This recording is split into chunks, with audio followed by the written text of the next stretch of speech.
Hello everyone.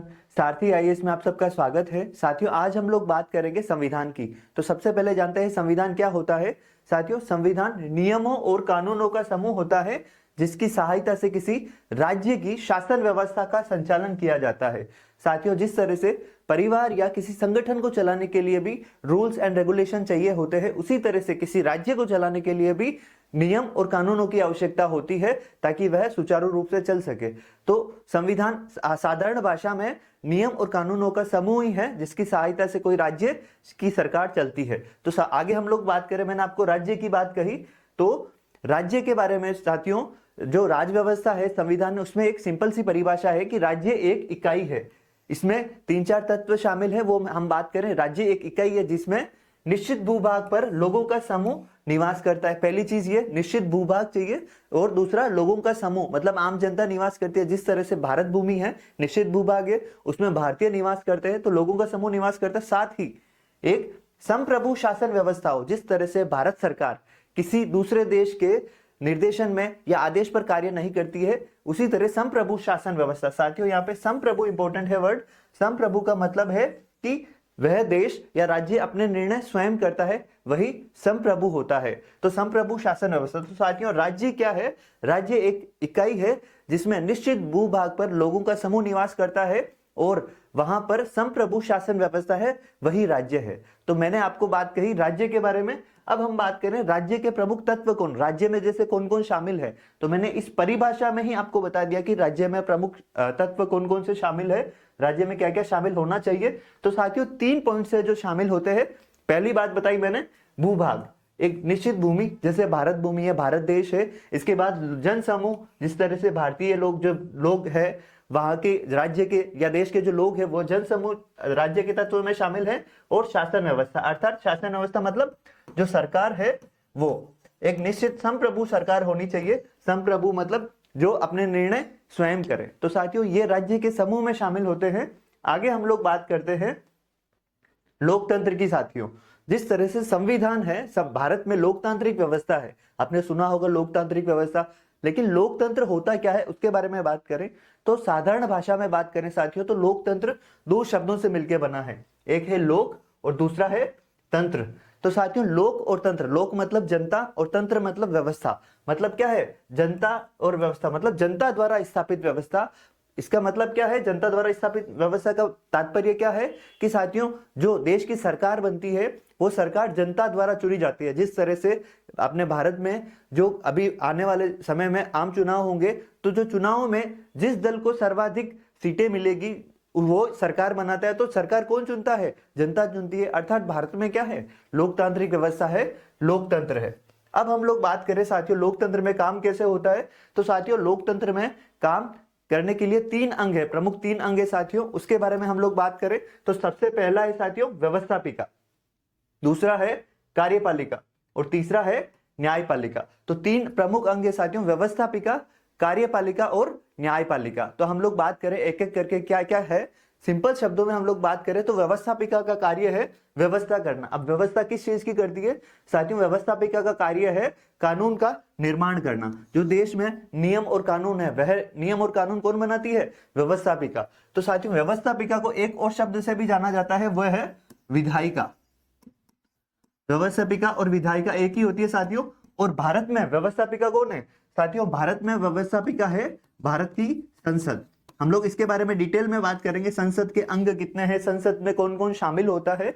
तो भारत में कानून का निर्माण करती है संसद। अब हम साथियों बात करें व्यवस्थापिका का हो गया, उसके बाद बात करें कार्यपालिका के बारे में। तो कार्यपालिका का क्या कार्य है? वो कार्य करती है, सिंपल भाषा में समझे तो क्या कार्य करती है? वह जो कानून बनाए हैं व्यवस्थापिका ने, उन कानूनों का क्रियान्वयन कौन करती है? वह उन कानूनों का क्रियान्वयन मतलब लागू करने का कार्य कौन करती है? तो वह करती है कार्यपालिका। अब हम बात करें साथियों न्यायपालिका क्या है। तो न्यायपालिका मतलब न्यायालय, सिंपल भाषा में समझे तो न्यायपालिका का क्या कार्य है? वह कानूनों की निगरानी करती है। साथियों, यहां बहुत इंपॉर्टेंट है न्यायपालिका की भूमिका, हाल ही में काफी चर्चाओं में भी रही है। न्यायपालिका कानून की निगरानी किस तरह से करती है? तो मैं आपको बताऊं, न्यायपालिका कानून की निगरानी 2 तरह से करती है। हम लोग बात करते हैं कानून की निगरानी किस आधार पर करती है। तो न्यायपालिका द्वारा कानून की निगरानी की जाती है वह दो आधारों पर की जाती है। अब दो आधार कौन कौन से हैं साथियों, उसके बारे में हम लोग बात करें तो एक तो है कानून निर्माण के स्तर पर, कानून निर्माण के स्तर पर इस पर कैसे निगरानी करती है कि कोई भी कानून जो है वो संविधान के अनुसार है या नहीं है साथियों। न्यायपालिका का कार्य है यह जांचना कि कोई भी कानून जो है वह संविधान के अनुसार है या नहीं। तो ये कानून जिस तरह से व्यवस्थापिका कानून का निर्माण करती है, उसी तरह से न्यायपालिका ये जांच करती है कि कानून निर्माण संविधान के अनुसार हुआ है या नहीं। सभी से पहले ही हम लोगों ने बात की कि जे देश की या राज्य की शासन व्यवस्था संविधान के अनुसार संचालित होती है। तो न्यायपालिका सबसे पहले ये जांचती है कि कोई भी कानून संविधान के अनुसार है या नहीं है। न्यायपालिका दूसरी तरह से किस तरह से निगरानी करती है, तो हम लोग उसके बारे में बात करें तो साथियों कानून के क्रियान्वयन, कानून के क्रियान्वयन, और आपको पता होगा कानून का क्रियान्वयन कौन करता है, कार्यपालिका करती है। तो कानून के क्रियान्वयन के स्तर पर कौन कैसे निगरानी करती है कि वह सही से हो रहा है या नहीं, सही क्रियान्वयन हो रहा है या नहीं। जिस तरह से हम आपको बात करें, सिंपल बात करें कि व्यवस्थापिका ने कोई कानून का निर्माण किया कि भाई 3 तलाक पर प्रतिबंध लगाया। अब 3 तलाक पर प्रतिबंध लगा लिया, लेकिन कार्यपालिका या सरकार उसको लागू कर रही है या नहीं। अगर सरकार उसे सही तरह से लागू नहीं कर रही है तो न्यायपालिका सरकार को या कार्यपालिका को यह निर्देश दे सकती है कि वह उन कानूनों का क्रियान्वयन सही तरह से करे। तो न्यायपालिका किस तरह से निगरानी करती है शायद आप समझ गए होंगे। आगे हम लोग बात करें साथियों तो हम बात करेंगे कार्यपालिका की। तो अब कार्यपालिका में क्या क्या चीजें हैं साथियों। कार्यपालिका का मैंने आपको बताया कि कानून का क्रियान्वयन करना, तो कानून का क्रियान्वयन कैसे करती है और कार्यपालिका में क्या क्या होता है उसके बारे में हम लोग बात करें तो साथियों कार्यपालिका 2 तरह की होती है। पहली है स्थायी। अब स्थायी क्यों कौन सी होती है, स्थायी होती है साथियों नौकरशाही, जो ब्यूरोक्रेसी होती है, जो अधिकारी वर्ग होता है वो होता है स्थायी कार्यपालिका। साथियों जो प्रमुख देश के प्रमुख अधिकारी आईएएस आईपीएस जो ये है अधिकारी वर्ग है, यह स्थायी नौकरशाही में आते हैं, स्थायी कार्यपालिका में आते हैं। जबकि अस्थायी में होती है सरकार, प्रधानमंत्री और मंत्री परिषद, प्रधानमंत्री व मंत्री परिषद अस्थायी कार्यपालिका में आते हैं साथियों। तो कार्यपालिका जो है 2 प्रकार की होती है, स्थायी में तो नौकरशाही और अस्थायी में प्रधानमंत्री व मंत्री परिषद। सिंपल भाषा में बात कर रहे हैं हम लोग तो सरकार जो है वह अस्थायी होती है, क्योंकि साथियों हर प्रतिवर्ष 5 वर्षों में चुनाव होते हैं, उसी के आधार पर सरकार का निर्धारण होता है कि कौन सी दल की सरकार बनेगी। तो सरकार जो है वह अस्थायी होती है, जबकि स्थायी नौकरशाही होती है। तो कार्यपालिका स्थायी और अस्थायी 2 प्रकार की होती है, ये आपको समझ में आई। आगे हम लोग बात करें तो साथियों विधायिका। अब विधायिका भारत में क्या है साथियों, विधायिका दोहरी विधायिका है। दोहरी विधायिका कैसे, जैसे केंद्र में भी विधायिका होती है, व्यवस्थापिका होती है, और राज्य में भी विधायिका होती है। तो साथियों बात करें केंद्र की, केंद्र में विधायिका है साथियों संसद। मैंने आपको बताया संसद कानूनों का निर्माण करती है, तो संसद केंद्र की विधायिका है। और राज्य में विधायिका किसे कहा जाता है, विधानमंडल साथियों। राज्य में विधायिका है विधानमंडल। अब साथियों संसद में कौन कौन शामिल होता है, तो साथियों संसद में लोकसभा और राज्यसभा। सबसे पहले बात करने संसद में लोकसभा और राज्यसभा 2 सदन हैं, लोकसभा और राज्यसभा 2 सदन है साथियों। और राज्य की बात करें तो राज्य में 2 सदन कौन कौन से हैं, विधानसभा और विधान परिषद, ये 2 सदन है साथियों। राज्य की विधायिका में कौन कौन है, विधानसभा और विधान परिषद, ये 2 सदन है राज्य की विधायिका में। और केंद्र की विधायिका में संसद में लोकसभा और राज्यसभा। अब संसद में 2 सदन है और विधानमंडल में 2 सदन है, लेकिन यहां पे बात करें संसद में शामिल कौन कौन होता है साथियों, तो संसद में शामिल होता है लोकसभा, राज्यसभा और राष्ट्रपति भी। संसद में शामिल होता है लोकसभा, राज्यसभा और राष्ट्रपति भी। इसके बारे में हम लोग विस्तार से चर्चा करेंगे, संसद के टॉपिक आएगा। और राज्य में विधानमंडल में शामिल कौन होता है साथियों, तो राज्य में विधानमंडल में विधानसभा, विधान परिषद और राज्यपाल भी शामिल होते हैं। तो ये चीज हम लोगों को क्लियर हुई कि विधायिका दोहरी विधायिका है केंद्र और राज्य में। हम लोग आगे बात करें विधायिका के बाद हम लोग बात करें साथियों न्यायपालिका के बारे में।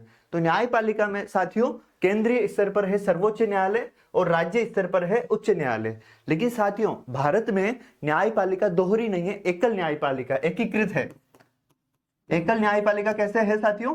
एकल इसीलिए है कि सर्वोच्च न्यायालय और उच्च न्यायालय जो है सर्वोच्च न्यायालय के अधीन कार्य करता है। अधीन मतलब कि ये एक ही है। सर्वोच्च न्यायालय टॉप पर है, उसके बाद उच्च न्यायालय, उसके बाद अधीनस्थ न्यायालय। तो न्यायपालिका का जो स्वरूप है साथियों वह एकल है, जबकि विधायिका और कार्यपालिका दोहरी है, केंद्र और राज्य में अलग अलग है। तो ये चीज आपको यहाँ पे समझ में आ गई होगी कि लोकतंत्र के लिए जो तीन प्रमुख अंग है, कार्यपालिका, व्यवस्थापिका और न्यायपालिका, इनका स्वरूप आपको समझ में आया होगा आई थिंक। अब हम लोग आगे बढ़े तो साथियों आगे हम बात करें कार्यपालिका की, कि कार्यपालिका जिसका काम है कानून का क्रियान्वयन, तो उसमें शामिल कौन कौन सा होता है। तो सबसे पहले यहाँ पे हम बात करेंगे संघ की, संघ या केंद्र की। केंद्र की बात करें, केंद्र में कार्यपालिका में शामिल कौन कौन होते हैं साथियों? तो केंद्र में कार्यपालिका में शामिल होते चार प्रमुख, आपको नाम ध्यान रखना है। एक तो राष्ट्रपति, एक उपराष्ट्रपति, एक प्रधानमंत्री और मंत्रिपरिषद, और चौथा है महान्यायवादी मतलब अटॉर्नी जनरल। अटॉर्नी जनरल होता है भारत सरकार का सर्वोच्च विधिक अधिकारी, मतलब एक तरह से अपन सिंपल भाषा में बोले तो भारत सरकार का वकील होता है, वह होता है अटॉर्नी जनरल या महान्यायवादी। साथियों यह इंपॉर्टेंट है कि महान्यायवादी कार्यपालिका में शामिल होता है संघ की। तो यहां इंपॉर्टेंट है, क्वेश्चन किस तरह से आ सकता है कि निम्नलिखित में से संघ की कार्यपालिका में कौन कौन शामिल है? राष्ट्रपति, उपराष्ट्रपति, लोकसभा अध्यक्ष, प्रधानमंत्री व मंत्रिपरिषद। कौन शामिल नहीं है? तो लोकसभा अध्यक्ष इसमें शामिल नहीं है। ये चीज आपको ध्यान रखनी है। कार्यपालिका में केंद्र की कार्यपालिका या संघ की कार्यपालिका में कौन कौन शामिल होता है? तो 4 पॉइंट आपको ध्यान रखने हैं। अब हम लोग साथियों आगे बात करें तो व्यवस्थापिका के बारे में। व्यवस्थापिका के बारे में बात करें केंद्र की, तो केंद्र में है संसद, और संसद के 2 सदन होते हैं साथियों।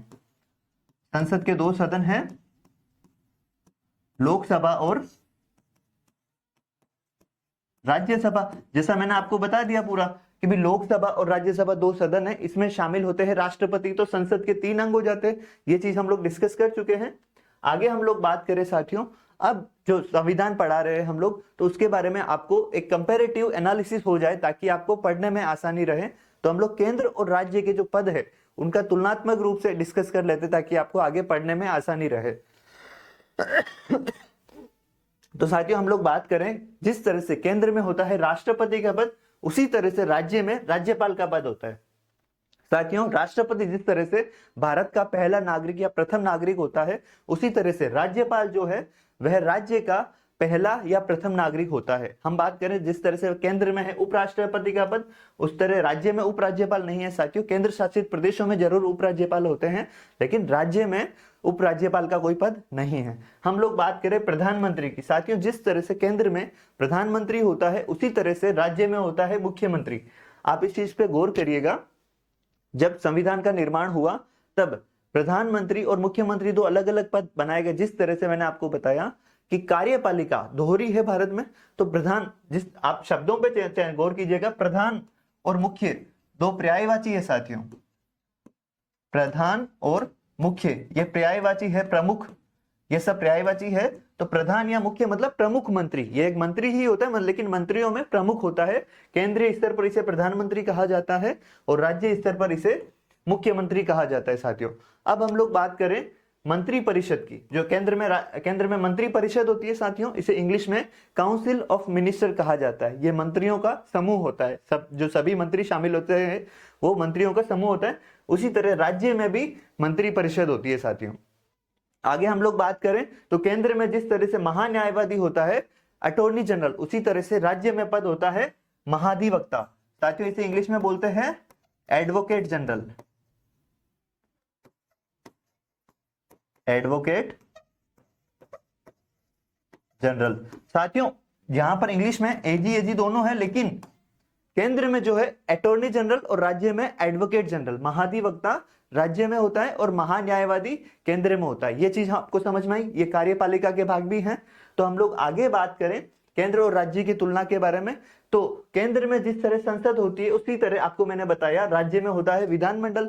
जिस तरह से केंद्र में होती है लोकसभा उसी तरह से राज्य में होती है विधानसभा। जिस तरह से केंद्र में होती है राज्यसभा उसी तरह राज्य में होती है विधान परिषद। आगे हम लोग बात करें कि केंद्र में जैसे लोकसभा अध्यक्ष होते हैं उसी तरह राज्य में विधानसभा अध्यक्ष, और केंद्र में राज्यसभा के सभापति होते हैं उसी तरह से राज्य में होते हैं विधान परिषद के सभापति। तो आप लोगों को अगर ये टेबल याद रहेगी तो हम लोग जब आगे पढ़ेंगे तो वो हर एक चीज आपको कंपैरेटिव एनालिसिस से समझ में आ जाएगी। तो हम लोग आगे बात करें साथियों, तो जिस तरह से केंद्र में है सर्वोच्च न्यायालय उसी तरह राज्य में क्या है, उच्च न्यायालय है साथियों। अब एक लास्ट पॉइंट हम लोग बात करें केंद्र और राज्य के एनालिसिस के संदर्भ में। साथियों केंद्र में होता है मंत्रिमंडलीय सचिव, आपने नाम सुना होगा, इसको बोलते हैं कैबिनेट सचिव भी बोलते हैं, इंग्लिश में मंत्रिमंडलीय को बोलते हैं कैबिनेट, तो आपने नाम सुना होगा कैबिनेट सचिव। तो जिस तरह से केंद्र में होता है कैबिनेट सचिव उसी तरह राज्य में होता है मुख्य सचिव, चीफ सेक्रेटरी, आपने नाम सुना होगा। साथियों जो मंत्रिमंडलीय सचिव होता है यह केंद्र का सर्वोच्च प्रशासनिक अधिकारी होता है, केंद्र का सर्वोच्च प्रशासनिक अधिकारी, ये कैबिनेट सचिव। तो ये पॉइंट यहां पे क्वेश्चन आ सकता है कि केंद्र का सर्वोच्च प्रशासनिक अधिकारी कौन होता है साथियों, तो वो होता है कैबिनेट सचिव या मंत्रिमंडल सचिव। उसी तरह से साथियों मुख्य सचिव राज्य का सर्वोच्च प्रशासनिक अधिकारी होता है, किसी भी राज्य का सर्वोच्च प्रशासनिक अधिकारी होता है वह है मुख्य सचिव। तो इस तरह से क्वेश्चन बन सकते हैं साथियों कि केंद्र का सर्वोच्च प्रशासनिक अधिकारी कैबिनेट सचिव, राज्य का सर्वोच्च प्रशासनिक अधिकारी मुख्य सचिव होता है। ये हम लोगों को आज डिस्कस करना था। इसके बारे में नेक्स्ट हम लोग टॉपिक वाइज हम लोग आगे डिस्कस करेंगे, तो जुड़े रहिए सारथी आईएएस के साथ। Thank you everyone.